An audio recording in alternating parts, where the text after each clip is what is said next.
네, 여러분 리모델링이 뭐예요? 리모델링이 뭐예요? 그치, 다시 만드는 거죠. 원래 있던 것을 새롭게 바꾸는 것을 이야기해요. 자, 그럼 우리 마음속에 어떤 것을 새롭게 바꿔야 하는지 한번 살펴볼게요. 자, 여러분 혹시 1등을 해본 적 있나요? 어떤 것에서 1등 해봤나요? 뭘 1등 해봤나요? 대회에서. 좋아. 또 공부?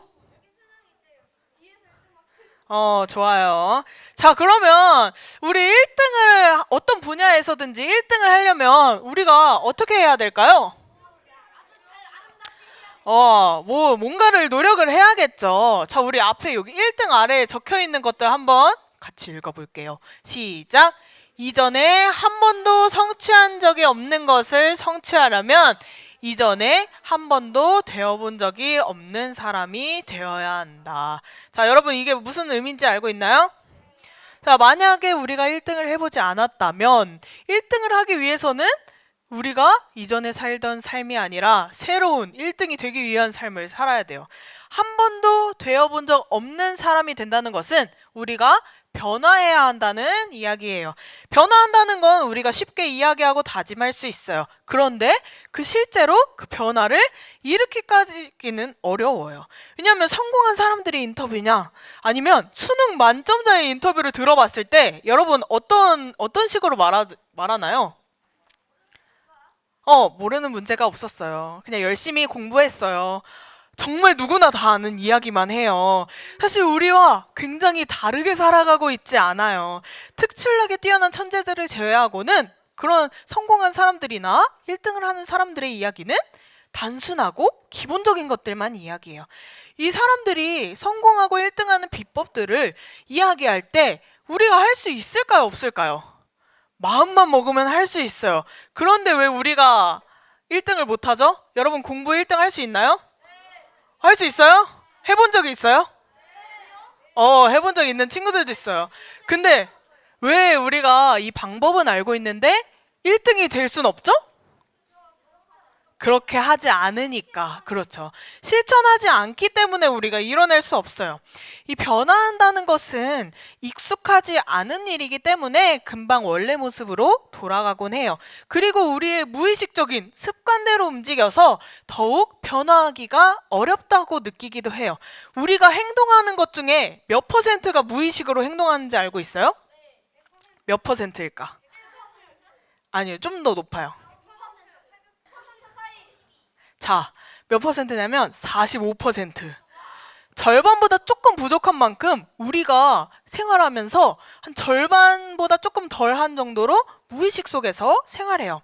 우리가 우리의 자신만 봐도 올 한 해 목표를 세웠다가도 이미 무엇을 목표로 세웠는지 잊어버린 친구들도 많을 거예요. 이 목표뿐만이 아니라 단순히 욕하지 않기, 거짓말하지 않기, 미리 숙제하기 뭐 이런 사소한 다짐들을 하고도 노력을 하지만 우리가 길게는 작심 3일 혹은 짧게는 작심 3분까지 유지될 때도 있을 거예요.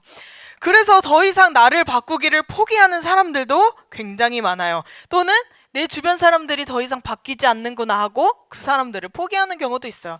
저 사람은 저렇게 평생 살 거야. 나는 아무리 노력해도 평생 여기서 벗어날 수 없을 거야. 라는 이야기들을 해요. 여러분, 근데 사람은 바뀔 수 있을까요? 없을까요? 있죠. 변화하기 어려울 뿐이죠. 그러면 성경에서는 사람이 바뀔 수 있다고 얘기할까요? 없다고 얘기할까요? 네, 고린도후서 5장 17절 앞에 있는데 함께 읽어볼게요. 시작!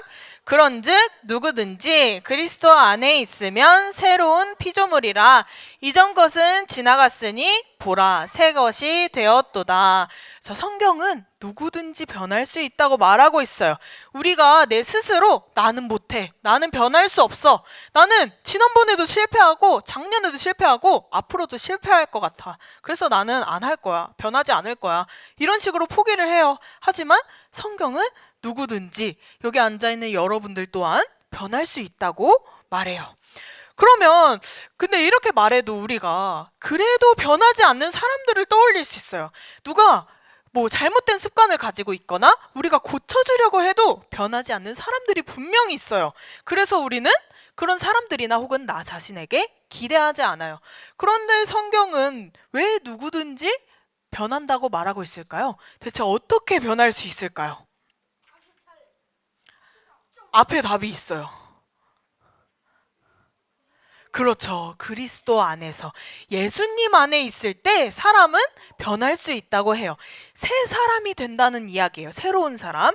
그럼 변한 다음의 모습이 새 사람이라면 변하기 이전의 모습은 새 사람이 아니라 어떤 사람일까요?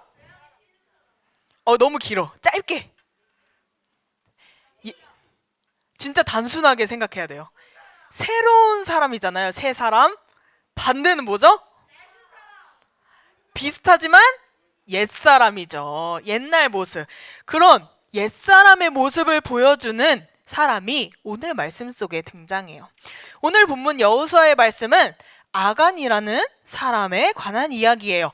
여러분, 올해 초에 아간에 대해서 우리 한번 들은 적 있어요. 아간 기억하고 있죠? 어떤 사람일까요? 그렇죠. 자, 이스라엘 백성들이 가나안 땅을 차지하러 전쟁할 때의 이야기예요. 여리고성을, 아주 크고 견고했던 이 여리고성을 하나님의 은혜로 쉽게 무너뜨렸어요. 그래서 자신만만하게 그 다음 성인 아이성으로 가서 전투를 했지만 어떻게 되었죠? 수십 명이 넘는 사람이 죽고 이 전투에서 패배해버리고 말았어요. 이 아이성 전투에서 지게 된 이유가 뭐였죠? 네, 누가 보석을 훔쳤죠? 아간. 네, 아간의 이 훔친 죄뿐만 아니라 여호수아도 하나님께서 말씀하시는 것을 기다리지 않고 자신이 나서서 이 전투에 참여했다가 지게 만들었어요. 아간은 하나님께서 이 여리고성에 있는 재물들, 금은 보화들, 각종 고급진 것들을 가져가지 말라고 했어요. 그런데 이 아간은 자신의 욕심 때문에 사람들 몰래 그것들을 훔쳤어요. 결국 하나님 말씀에 순종하지 못해서 아이성에서 패배를 맛보게 되었어요. 아간이 결국 어떻게 되었는지 알아요? 네, 아간은 가족들과 함께 돌에 맞아 죽음이라는 형벌을 받게 되었어요. 아간은 자신의 욕심 때문에 하나님 말씀에 순종하지 않았고 하나님을 속였어요. 이러한 아간의 모습이 우리의 마음 속에서도 있어요.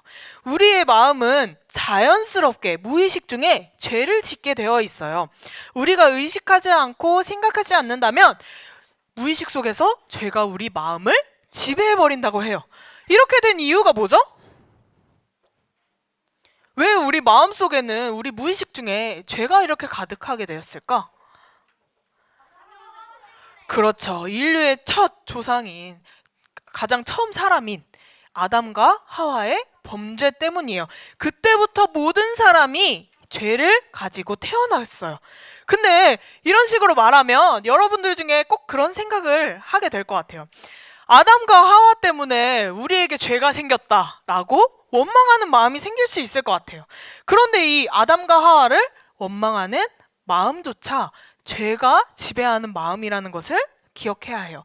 만약에 첫사람이 여러분들이었다고 해서 그 욕을 떨쳐낼 수 있었을 텐데 라고 자신만만하는 것도 교만하는 죄의 마음이에요. 오늘 본 이 아간은 옛사람의 모습을 가지고 있어요. 이 옛사람은 나의 욕심을 따라 내가 하고 싶은 것들만 하는 모습이에요. 아간이 하나님께서 그 여리고성에서 있던 재물과 고급진 것들을 가지지 말라고 했던 것을 못 들었을까요? 아간이 혹시 혼자 듣지 못해서 챙겼을까요? 아니에요. 아간도 하나님의 말씀을 들었는데 문제는 하나님의 말씀보다 내가 갖고 싶은 욕망의 마음이 더 컸던 거예요. 그래서 모두를 속이고 심지어는 하나님까지 속이려 하며 죄를 저지르고 말았어요. 이런 모습이 하나님 안에서 사는 모습일까요? 예수님 안에서 사는 모습이 이럴까요? 아니에요. 우리가 정말 예수님을 믿고 하나님의 자녀라면 이런 마음들을 그대로 따라가서는 안 돼요. 이런 모습들은 아까 어떤 사람이라고 했죠? 옛사람. 죄로 지배당하는 그 마음을 가진 사람이에요. 에베소서 4장 22절부터 24절에는 이렇게 이야기하고 있어요. 너희는 유혹의 욕심을 따라 썩어져가는 구습을 따르는 옛사람을 벗어버리고 오직 너희의 심령이 새롭게 되어 하나님을 따라 의와 진리의 거룩함으로 지으심을 받은 새 사람을 입으라. 옛사람은 어떤 모습이라고요?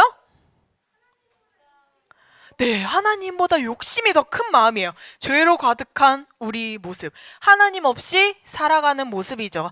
이 모습으로 살아간다면 욕망으로 가득해져 점점 우리의 눈이 어두워지고 더 악해지고 더러운 모습이 되어간다고 해요. 그 모습으로 살아간다면 우린 어떤 최후를 맞이하게 될까요? 아간과 같이 아간에게 닥쳤던 그 재앙을 피할 수 없을 거예요. 이제 우리는 그 옛사람, 그런 아간의 모습, 죄의 모습을 버리고 새 사람의 모습을 입는 변화가 필요해요. 이 말은 곧 죄를 따라가는 것을 버리고 예수님 안에서 예수님과 함께하는 삶을 의미해요. 그럼 우리가 예수님 안에서 산다는 것, 예수님과 함께한다는 것 어떻게 하면 좋죠? 어떻게 할 수 있을까요? 두 가지를 통해서 살펴볼게요. 우리 첫째부터 한번 읽어볼게요. 첫째, 시작! 나쁜 습관을 버리자. 자, 옛사람들이 가지고 있는 그 나쁜 습관들이 있어요. 이 습관들은 이미 우리 무의식 중에 아직 있기 때문에 우리가 스스로 노력해서 고쳐나가야 돼요. 이 나쁜 습관들을 버리지 않는다면 새 사람이 될 수 없어요. 여러분 혹시 연애해 본 적 있나요? 있고 없을 수도 있고. 근데 자, 들어보면 여러분들 대답 다 할 수 있을 거예요. 자, 만약에 어떤 사람이 연애를 하고 있어요. 그런데 이제 이 사람이 좀 마음에 안 들어졌어. 실증이 나기 시작해요. 그리고 새로운 사람을 봤는데 심장이 빨리 뛰면서 저 새로운 사람을 좋아하게 된 것 같아요. 자, 이 상황에서 이 사람은 어떻게 해야 할까요? 관계를 정리해야겠죠. 내가 실증난 사람과는 관계를 정리하고 이제는 새로운 사람과 새로운 관계를 맺어가야겠죠. 그런데 만약 이전 관계를 정리하지 않고 새로운 사람을 그대로 같이 만난다면 어떨까요? 정말 나쁜 일이에요. 좋은 일이 아니에요. 모두에게 상처가 될 뿐만 아니라 나에게조차도 좋지 않은 일들이 많이 생겨날 거예요. 우리가 새로운 사람을 이렇게 연애를 시작하기 위해서는 이전에 만났던 사람들을 모두 정리해야 하는 것처럼 예수님과 함께하는 삶, 예수님이 내 안에 들어오시는 순간부터 우리는 이전의 옛사람의 모습을 버려야 해요. 종이 두 주인을 섬길 수 없듯이 예수님이 계시다면 우리 이전에 죄를 따르던 그 마음들은 모두 떠나보내는 결단이 필요해요. 예수님이 우리의 죄를 용서해 주시고 새로운 삶을 얻었는데도 그 이전의 생활과 습관들이 자리 잡고 있다면 아직 변화된 모습이 아니에요. 습관적으로 거짓말하고 습관적으로 게으르게 계속 미루고 남을 미워하고 남을 험담하고 잘못된 습관과 나쁜 행동들을 떨쳐버려야 해요. 그렇게 내 안에 예수님을 믿기 이전에 자리 잡고 있던 나쁜 습관과 나쁜 정서들이 떠나가야 비로소 우리는 새 사람으로 살아갈 수 있는 거예요. 예수님을 믿으면서 여전히 입으로는 욕을 해요. 예수님을 믿으면서 여전히 거짓말을 하고 예수님을 믿으면서 여전히 친구들을 괴롭혀요. 그러면 예수님 안에서 살아가는 사람 맞나요? 예수님을 믿는 사람들이 맞나요? 예수님께서는 이렇게 가르치지 않으셨어요. 이 모습들은 예수님 안에서 산다고 말하면서 욕하고 괴롭히고 친구들과 싸우고 이런 행동을 하는 사람은 하나님과 우상을 동시에 섬기는 사람과 마찬가지예요. 우리가 이전에 죄와 가까이 했던 습관들은 모두 버려야 해요. 또 예수님과 함께 하기로 두 번째로는 같이 읽어볼게요. 둘째, 시작! 예수님의 성품을 닮자. 예수님 안에 있기 위한 두 번째, 예수님의 성품을 닮아야 해요. 첫 번째와도 이어지는 이야기예요. 예수님께서는 사람들에게 욕하고 미워하고 험담하고 그러지 않으셨어요. 예수님은 어떤 분이시죠? 사랑해 주시고 품어 주시고 용서해 주시고 아주 넓은 마음을 가지고 계셔서 이제 예수님을 미워하는 사람들에게도 넓은 아량을 베풀어 주신 분이에요. 우리가 그런 예수님의 성품을 닮아야 해요. 우리가 이 예수님을 닮아야 새롭게 변화할 수 있어요. 누군가 예수님을 믿는 나의 모습을 봤을 때 나를 보고 예수님의 모습을 떠올릴 수 있어야 하는 거예요. 친구가 잘못했을 때 내가 옛사람일 때는 그 친구에게 잘못을 따지고 화내고 험담하고 할 수 있지만 우리가 이제 예수님 안에서 살아간다면 새 사람을 입어 그 사람을 이제 아무리 큰 잘못을 했어도 용서해주는 마음, 또한 나를 괴롭히고 나를 싫어하는 친구일지라도 아직 그 친구가 옛사람을 버리지 못한 모습을 위해서 기도해 줄 수 있는 마음들이 있어야 하는 거예요. 내 이웃을 내 몸과 같이 사랑하라는 말씀처럼 주변의 친구들을 따뜻하게 대해 주셔야 돼요. 이와 같이 우리가 예수님을 닮기 위해서는 예수님을 가까이 하고 함께하는 시간들이 많아야 해요. 우리가 사랑하는 사람들을 한번 떠올려 보세요. 사랑하는 가족이나 사랑하는 친구 또는 사랑하는 애인들이 있어요. 사랑하면 꼭 닮는다고 말해요. 얼굴이 닮기도 하고요. 그 사람의 행동이나 말투 혹은 습관들도 우리가 비슷하게 따라하게 되는 모습을 볼 수 있어요. 우리가 그만큼 그 사람과 가까이 있고 함께하는 시간들이 많기 때문이에요. 우리가 예수님을 가까이 하고 함께하기 위해서 무엇을 할 수 있을까요? 예배를 가까이 하고 말씀을 가까이 하고 기도를 가까이 하고 찬양을 가까이 하는 태도예요. 그렇게 하면 우리의 마음과 생각들이 자연스럽게 예수님을 닮아가게 되는 거예요. 우리가 사랑하는 사람들의 말투를 처음에는 의식적으로 비슷하게 따라할 수 있어요. 그런데 점점 나중에 가다 보면 무의식 중에도 그 말투를 따라하는 모습을 보게 될 수 있어요.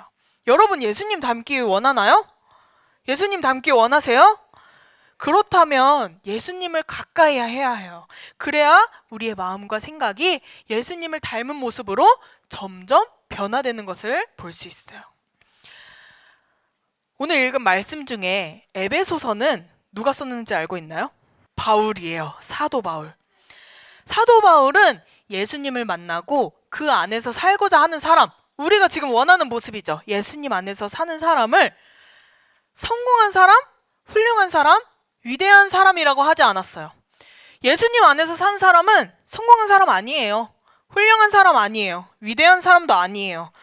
새 사람이라고 표현했어요. 새로운 사람이에요. 이것이 무슨 의미냐면 한마디로 말해서 삶의 차원이 달라진 모습이라고 표현할 수 있어요. 우리 친구들이 예수님 안에서 이전 것을 버리고 차원이 다른 새로운 마음가짐으로 살아가기 바래요. 그래서 누구를 만나도 언제 어디서든지 우리 친구들을 다른 사람들이 볼 때 너를 보면 예수님의 모습이 떠오르는 것 같아 라는 이야기를 듣는 친구들이 되길 바래요. 오늘 담임 목사님 설교 때도 담임 목사님께서 이런 말씀을 하셨어요. 말로 내 인생을 바꾼다라고 하셨어요. 여러분들이 지금 이 시간 나의 이전의 죄와 가까웠던 모습들을 버리고 예수님 안에서 새로운 사람으로 살겠습니다. 이렇게 말로 다짐한다면 여러분들이 정말 그 새 사람으로 변화된 삶을 살아갈 수 있어요. 여러분 이런 삶 원하시나요? 그럼 앞으로 이렇게 살아갈 수 있을까요? 자, 우리 나쁜 습관을 버리고 예수님 성품을 닮아가는 사람이 될 수 있다면 아멘으로 대답해 볼게요. 있나요? 좋아요. 우리 오늘 대답한 것처럼 옛사람의 습관들을 모두 버리고 예수님 안에서 새 사람으로 사는 소년부 친구들이 되길 예수님의 이름으로 축복합니다.